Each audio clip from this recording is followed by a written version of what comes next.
భక్తజనులకు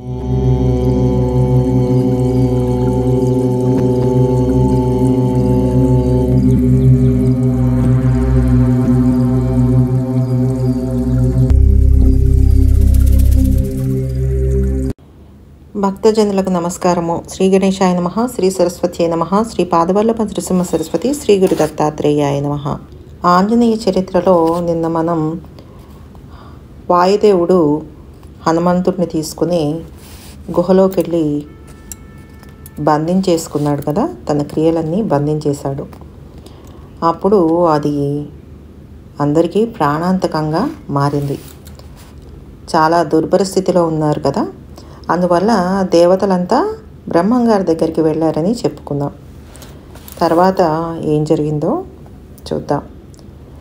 దేవతల వరాలు.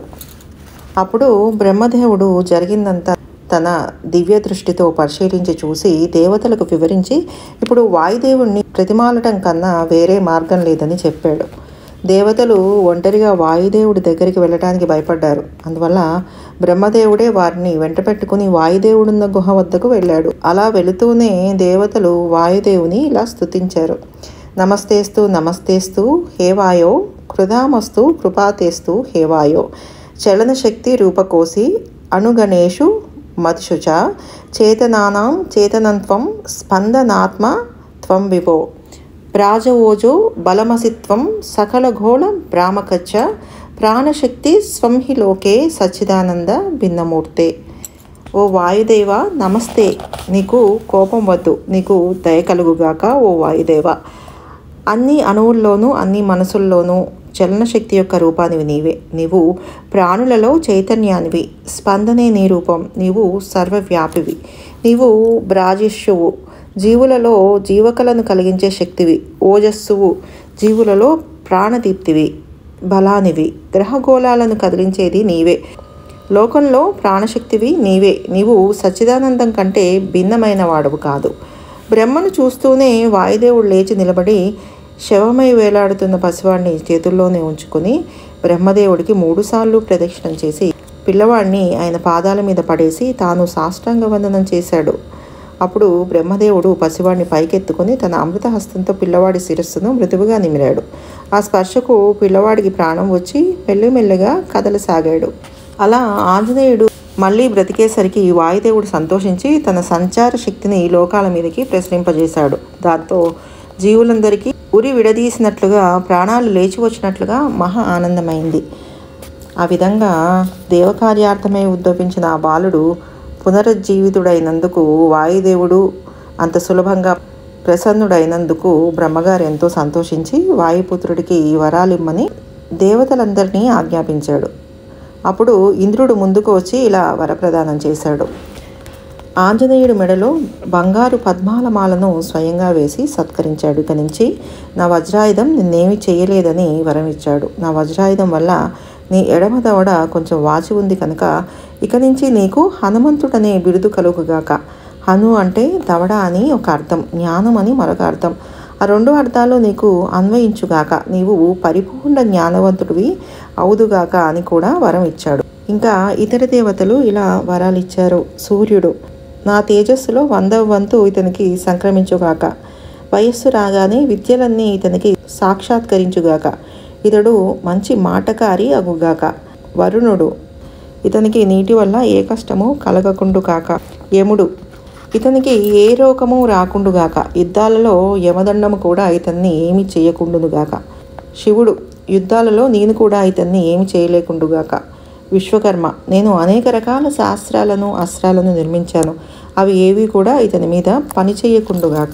చివరికి బ్రహ్మదేవుడు 2 వరాలు ఇచ్చాడు. నా బ్రహ్మాస్త్రం కూడా ఇతని మీద పని చేయకుండుగాక.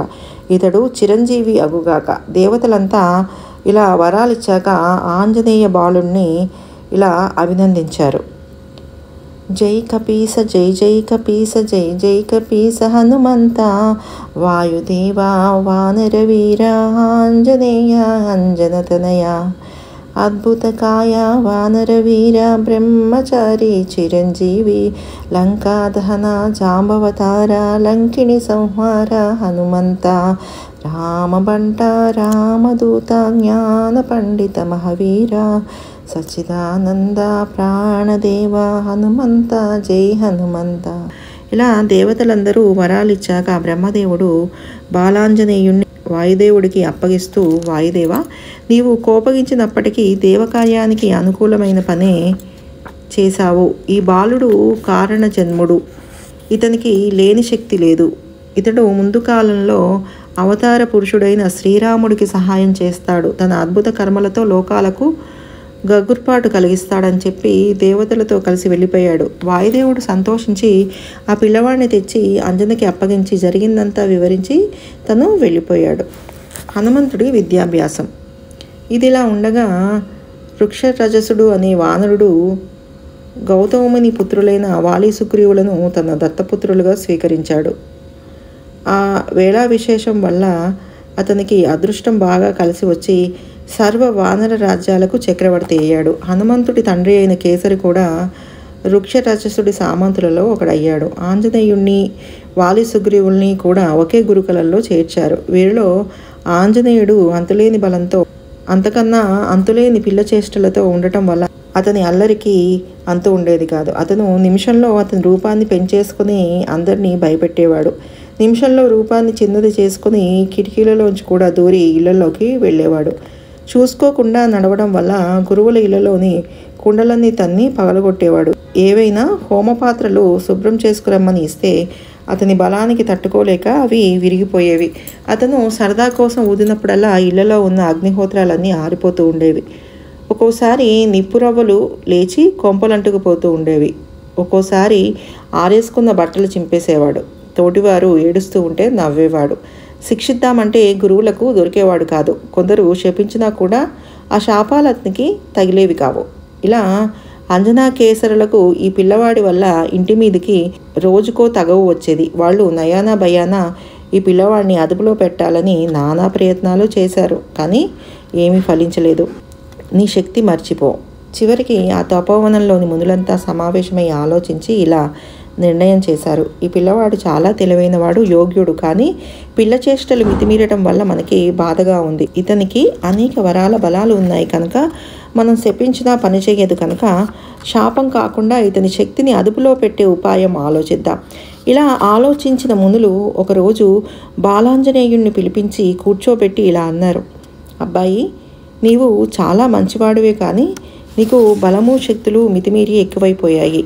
వాటి వల్ల మాకు అపకారం కలుగుతోందని నీవు గుర్తించలేకపోతున్నావు. ఇదంతా ఎందుకు జరుగుతోందంటే నీకు మాటి మాటికి నీ బలం గుర్తొస్తోంది కాబట్టి జరుగుతోంది. కనుక ఈ క్షణం నుంచి నీ శక్తులన్నీ నీవు మర్చిపోవాలి.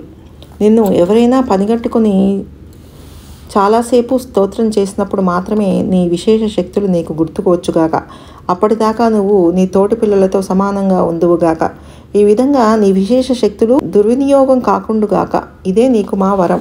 ఈ విధంగా మునులు ఇట్టి విచిత్రమైన వరం ఇచ్చేసరికి ఆంజనేయుడు తక్షణమే సాయంకాలపు సూర్యుల్లాగా చల్లబడిపోయాడు. అప్పటి నుంచి బాలాంజనేయుడు తక్కిన పిల్లల్లాగానే వేదాలు శాస్త్రాలు వల్లవేసుకుంటూ గురుకులంలో బుద్ధివంతుడుగా ఉండసాగాడు.